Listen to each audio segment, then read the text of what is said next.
7 বার পড়বেন, 7 বার পরে পানিতে ফু দিবেন। রাত 3টা বাজে আপনার বিবি হঠাৎ অসুস্থ, আপনার বিবি সন্তান সম্ভবা এই মুহূর্তে রাত 3টায় কোনো হুজুরে পাবেন না, ওনারা ঘুমায়, ইমাম সাহেব মুয়াজ্জিন সাহেব ঘুমায়। আপনার বাচ্চাটা রাত 3টা 4টার দিকে কান্নাকাটি শুরু করছে, তখন কোনো ইমাম সাহেব খতিব সাহেবকে পাবেন না, তারা ঘুমাচ্ছে। শীতকালে তো পাবিনে না, কারণ শীতকালে ফজর হবে প্রায় এই 6টা বাজে গিয়ে। ওই মুহূর্তে আপনি ওখানে যাবেন না, যাওয়ার দরকারও নাই, কারণ তারা তখন ঘুমায়। বাস আপনি সূরা ফাতিহা 7 বার পড়েন, পানিতে ফু দেন, ইয়াকিন করেন সন্তানকে খাওয়ান, বিবিকে খাওয়ান। আল্লাহ তাআলার এই কোরআনের বদৌলতে, রাসূলের হাদিস প্রমাণ করে, ইয়াকিন থাকলে ওই রোগীকে আল্লাহ আরোগ্য দান করেন।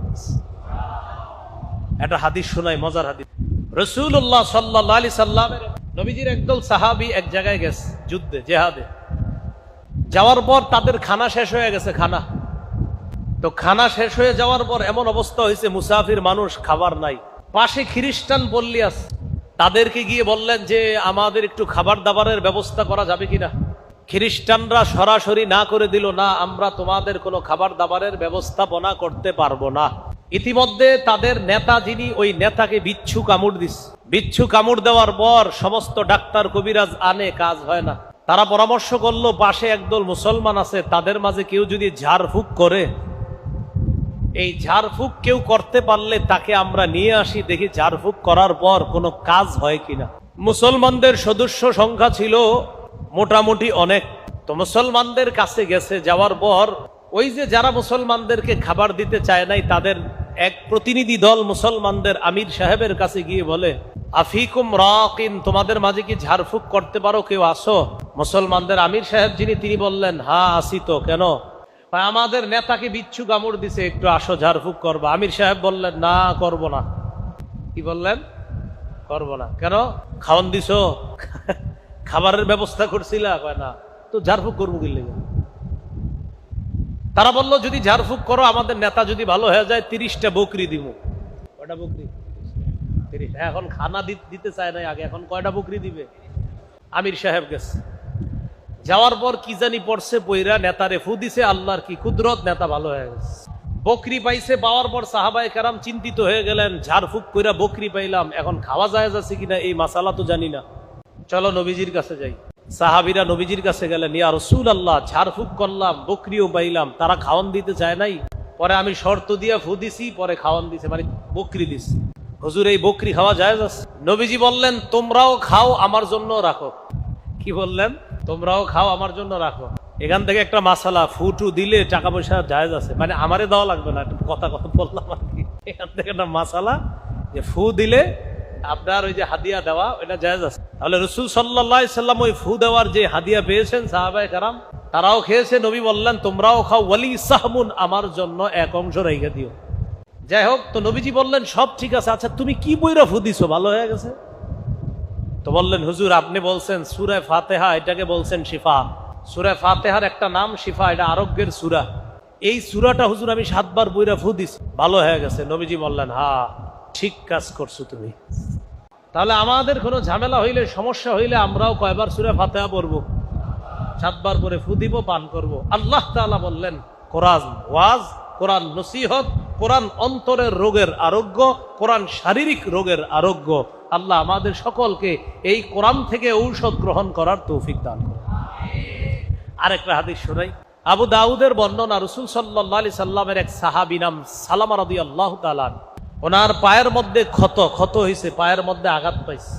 ইয়াজিদ ইবনে আবি উবাইদ নামে একজন বললেন, রাআইতু আসারা দারবাতিন ফি সাকি সালামাতা, নবীর সাহাবী সালামা রাদিয়াল্লাহু তাআলা আনহুর পায়ের গোড়ালির মধ্যে একটা ক্ষত চিহ্ন দেখলাম। আমি প্রশ্ন করলাম, মা হাজিহি, এটা কিসের চিহ্ন, আপনার কাছে জানতে চাই। সাহাবী জবাব দিলেন, আসাবাতনি ইয়াউমা খায়বার, খায়বারের যুদ্ধের দিন আমার পায়ের মধ্যে আঘাতপ্রাপ্ত হয়েছিলাম।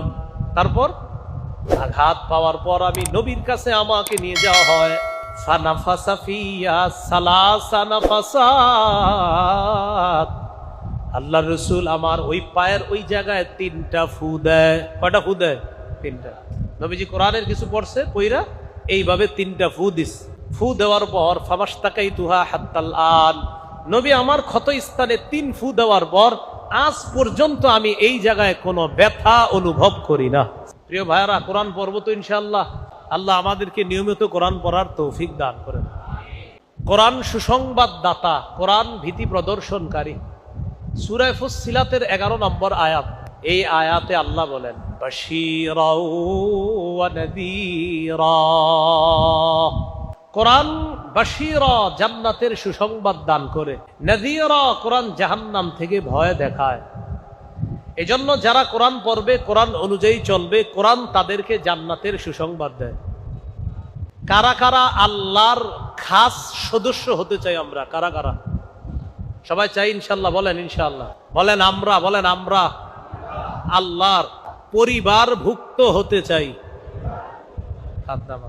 তাহলে আপনাদের মাথায় প্রশ্ন আসছে, আল্লাহর কি আবার পরিবার আছে কিনা? হ্যাঁ, ক্বালা রাসূলুল্লাহ সাল্লাল্লাহু আলাইহি ওয়াসাল্লাম ইন্না লিল্লাহি আহলিনা মিনান নাস।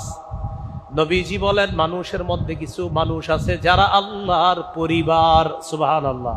মানুষের মধ্যে কিছু মানুষ আছে যারা আল্লাহর পরিবার। সাহাবীরা বললেন মানহুম ইয়া রাসূলুল্লাহ, তারা আবার কারা? নবীজি বললেন হুম আহলুল্লাহ, আহলুল কুরআন, খাসাতুহু ওয়া আহলুহু।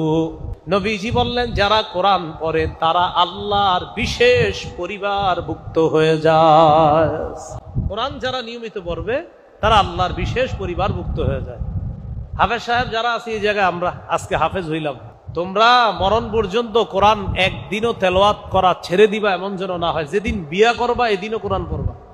বিয়ের টেনশনে কোরআন পড়ে না যে আমি আজকে তো আমার বিয়ে, কোরআন পড়বে না, বিষয়টা এমন না। ওই দিনও পড়তে হবে, যেদিন বিয়ে সেদিনও, মানে বিয়ে হোক, বিয়ে হবে, সমস্যা নেই, কিন্তু কোরআন পড়া আবশ্যক। সহিহ বুখারীর বর্ণনা, ক্বালা রাসূলুল্লাহ সাল্লাল্লাহু আলাইহি ওয়াসাল্লাম তাআহাদুল কুরআন। নবীজি বলেন তোমরা নিয়মিত কোরআন চর্চা করো। ওটের বাঁধন খুলে দিলে বাঁধনহারা ওট যত দ্রুত পালিয়ে যায়, লাহুয়া আশাদ্দু তাফাসসিয়াম মিনাল ইবলি ফি উকলিহা। নবীজি বলেন হাফেজ সাহেবরা যদি কোরআন মুখস্থ করার পর কোরআন না পড়ে, কোরআন চর্চা না করে, চর্চার অভাবে যদি হাফেজ কোরআন